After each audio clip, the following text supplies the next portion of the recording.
All right, we're going. We're going, guys. Shane, I'm AR in. I'm AR in. Yeah, just go straight there. Domination. All right, folks, we're loading up cargo now, and cargo domination is so intense. We're going to take a lot of looks at the overhead map view. We're going to have 2 rounds of 3 minutes, again, switching at halftime. And we're on board with the Europeans. We're on board with Gunshi, as you see him swapping classes right there. Off the break, he's packing the MSMC with the laser sight attachment. The pros seeming that they really like that hip fire on the attachment. Now that you can customize your weapon with multiple attachments, increased hip fire is very nice to have. And Gunshi making an early move, climbing into the top office. And there you have it. Very nice positioning by Gunshi, but he just couldn't finish off Toby. So he gets taken out. Now we're on board with Shane, who picks off 2 huge kills there around that B flag, and that was crucial. Now he's going to try and lock down the spawn of the North Americans. However, nobody has eyes on that B flag, so it looks like Shane's going to cut back. And now it looks like he spots 1 player there for North America, jumping off the crates across the map, picking up a nice kill right there. And the hip fire on Merc as well. Great job by Shane right there, picking up those kills. And he's still trying to hold that map control, but Twiz managed to get around him and get behind in that office building. And now we're on board with Quantum. And so it's a 10-10 tie here early on. And like we said, it's probably going to be just a war for that B flag. And both teams are actually neck and neck. So they both capture their home flag immediately off the break at the very same time.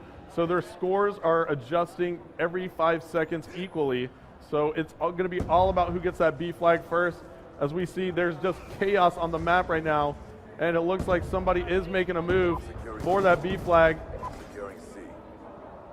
And Shane now pushing it, has help from a teammate, and it looks like the Europeans are going to get that B flag captured. Great teamwork by them.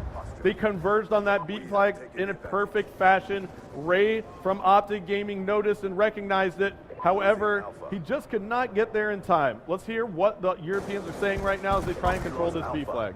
1 minute, hold it for 1 minute. Just chill, man. Come on. 1 near B, 1 near B. He's going to go top right, I think.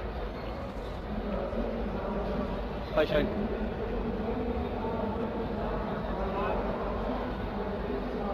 One ahead, they're in left building, They're in house. Now 30 seconds left to go. The European side doing an excellent job of maintaining map control here. And it was very, very tough on these North Americans. Like we said, identifying this at cargo, it's tough to get that B flag back.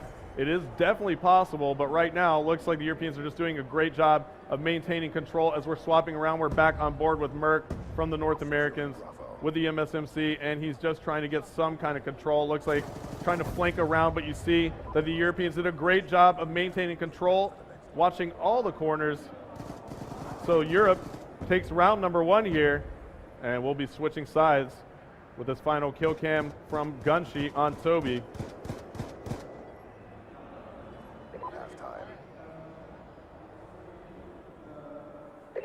All right, now immediately off the break, I want to listen in to the North American side and see what they're doing. Let's get them in a spawn trap right quick and just fucking or destroy them.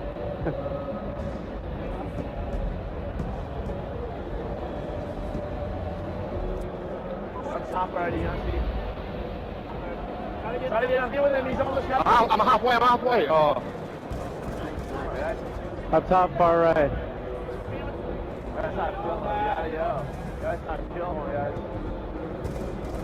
Already at a base, he's dead. Come on, let's go, everyone on, go.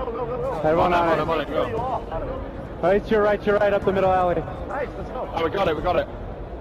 And what a play that was by the North Americans. They just grabbed the B flag, communicating so effectively. They put their entire squad near that flag. But look at Merc coming up with the massive 3-piece grenade as the Europeans took that B flag back. There's only 1 player there. Make that 2 going down there for the Europeans. And now they have 3 North Americans on that flag. And this should be hell over here in this corner. As the Europeans get this spawn, the North Americans identify it right away. Karma and Big Timer pushing that 3 cap very aggressively. Karma picking up a very nice drop shot right there. We'll swap on board with him. So the intense action is coming on board now, as the North Americans are pushing for that C flag. 74-55 is the score. Do they have enough time if they hold this 2 flag to keep it? We'll have to find out. 76 to 59 now. And Karma is doing all sorts of work. 3 down for the Europeans now. Spots one more up top. Karma is making a push for this 3 cap, and it looks like the North Americans might grab it, but can they relinquish the A flag, as that's being taken by Raiden right now, and Raiden does cap the A flag, so lots of action going on. As we swap over to Raiden, he calls in a UAV, but called it in as the North Americans had a counter UAV up, and Raiden gets shocked right there, so it could have been a mistake right there by Raiden. He had that UAV ready to roll, could have really helped them out towards the end of this round. 50 seconds left to go. We'll take a look at the overhead map. We see the North Americans with that C and B flag control. They're clawing back into this one slowly here. And now you see a battle going down at the A flag. Raiden managing to win that one for the Europeans. Europeans are setting up for their move now. We're on board with Raiden. They have to make it right now, or else the North Americans will win this round by about 1 point. And here comes a grenade in from the North Americans on that B flag, but you have 2 Europeans on.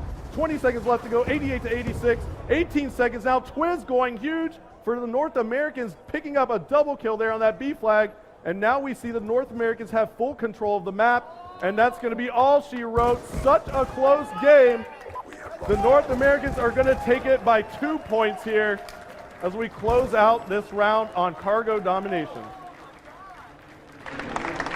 Wow. We heard earlier that we were going to see some amazing gaming, and we certainly did. Let's get right over here and talk to these guys. Dude. I had a bad game, but it's all good. We won. Came back really hard. That was right down to the last few seconds. What were you guys thinking there? Actually, we had the 3 cap there for a little bit because they got a really quick 3 cap on that first side, so we came back and got the kills we needed to get and won the game. I mean, you guys really got your mojo going at the beginning in the earlier few games, and then what happened there? You just had trouble catching up. Yeah, they got a very good start on this map, so it's a really open map, so it's really hard to get B back at the start, so we were kind of like overzealous and getting kills in the first side, but the second side we came really hard with objectives. But at the end of the day, man, the score speaks for itself. Congratulations. Thank you, sir. All right, man, that was unbelievable, right down to the last few seconds. We're going to get back over. We're going to get the gaming back in action. Back to you, Graham.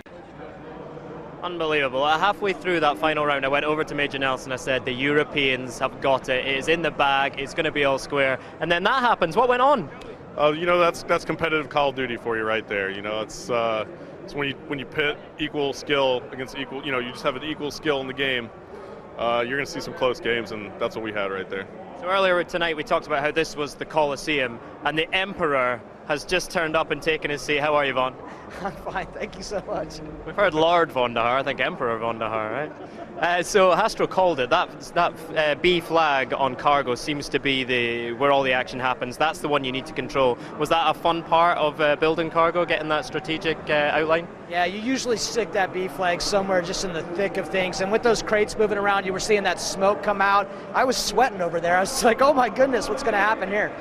So I was checking out the Black Ops 2 MP hashtag earlier today. Keep your tweets coming into that, especially on competition night. We want to hear from you about which players are doing it for you, who's coming up with the big streaks. A really interesting question I got was from MYK_hardstyle, right? He's very into competitive gaming. He's not a competitive gamer at the moment, but he wants to get into it. What kind of advice would you give him? You know, find some teammates and just start playing. Stick with some teammates, try to get some strategies put together, formulate some call-outs on the map, so that you can communicate with them effectively and quickly, right? It's all about being quicker than the other team and knowing where they are before they know where you are. That's what you need to do. Get some teammates, go play. And Vaughn, that must be something you really hope will happen, right? The new esports feature in Black Ops 2 will encourage more people to try and get into competitive gaming. Is that an exciting thing for you? Yeah, I mean, it's actually gotten those of us developers into competitive gaming, so we all take on the same kind of rules that these players take on. I'm a defender, I hang back, I protect that C flag. Everyone's just really trying hard. It's really fun. Good.